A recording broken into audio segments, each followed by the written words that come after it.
불평하는 모세.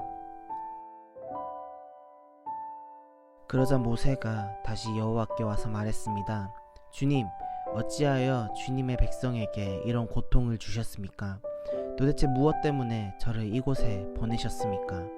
저는 파로에게 가서 주님께서 말씀하라고 하신 대로 말했습니다. 하지만 그때부터 그는 백성을 더 괴롭히고 있습니다. 그런데도 주님께서는 백성을 구해주지 않고 계십니다. 여호와께서 모세에게 말씀하셨습니다. 이제 너는 내가 파라오에게 하는 일을 보게 될 것이다. 내가 큰 능력을 보여주면 파라오는 내 백성을 내보낼 것이다. 나의 능력을 보고 파라오는 내 백성을 자기 나라에서 쫓아낼 것이다. 나는 여호와이다. 하나님께서 또다시 모세에게 말씀하셨습니다. 나는 여호와이다. 나는 아브라함과 이삭과 야곱에게 전능한 하나님으로 나타났으나 내 이름을 여호와라고 알리지는 않았다. 나는 또 그들과 언약을 세워서 그들이 나그네처럼 살고 있던 가나안 땅을 그들에게 주겠다고 약속했다. 나는 이제 이집트 사람들이 노예처럼 다루고 있는 이스라엘 백성들의 울부짖음을 듣고 내 언약을 기억하였다.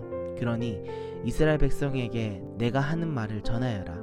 나는 여호와이다. 나는 이집트 사람들이 너희에게 강제로 시키는 힘겨운 일에서 너희를 구해줄 것이다. 큰 능력으로 너희를 이집트 사람들의 노예 생활에서 풀어주어 자유로운 몸이 되게 할 것이다. 그리고 이집트 사람들에게는 무서운 벌을 내릴 것이다.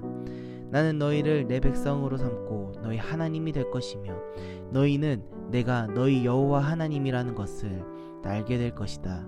나는 이집트 사람들이 너희에게 강제로 시키는 힘든 일에서 너희를 구해낼 너희의 하나님이다. 내가 아브라함과 이삭과 야곱에게 손을 들어 약속했던 땅으로 너희를 인도하리니 나는 그 땅을 너희에게 줄 것이다. 나는 여호와이다. 그리하여 모세는 이 말씀을 이스라엘 백성에게 전했습니다. 그러나 그들은 용기를 잃어버린 데다가 너무나 고된 노예 생활을 했기 때문에 모세의 말을 들으려 하지 않았습니다. 여호와께서 모세에게 말씀하셨습니다. 가서 이집트 땅 파라오에게 이스라엘 백성을 이 땅에서 내보내야 한다고 말하여라. 그러나 모세가 대답했습니다.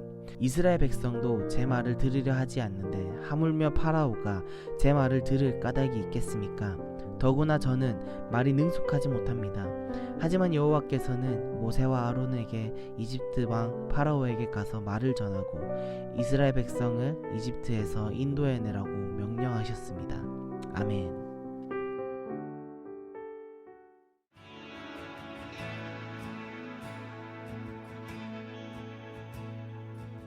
모세가 하나님 말씀으로 파라오를 흔들지만 파라오는 건재합니다. 오히려 파라오가 이스라엘 백성을 흔드니 모세와 아론과 이스라엘 백성이 휘청거립니다. 어려움에 직면한 모세는 하나님에게 불평합니다. 왜 이스라엘 백성을 구해주지 않으시는지 하나님에게 묻습니다.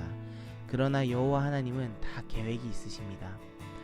여호와 하나님이 실패를 맛본 모세에게 아브라함과 이삭과 야곱과 맺은 언약을 다시 알려주십니다.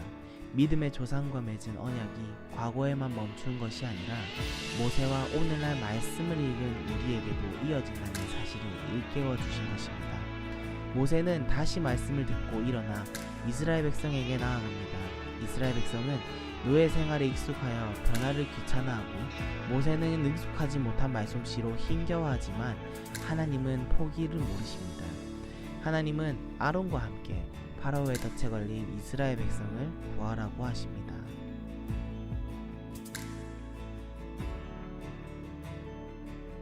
오늘 읽은 말씀을 기억하면서 함께 말씀을 나누길 원합니다. 첫 번째, 불안해하는 모세를 안심시키기 위해 하나님은 두 번이나 같은 말씀을 하십니다. 그 말씀은 무엇이며 어떤 의미를 가지고 있을까요?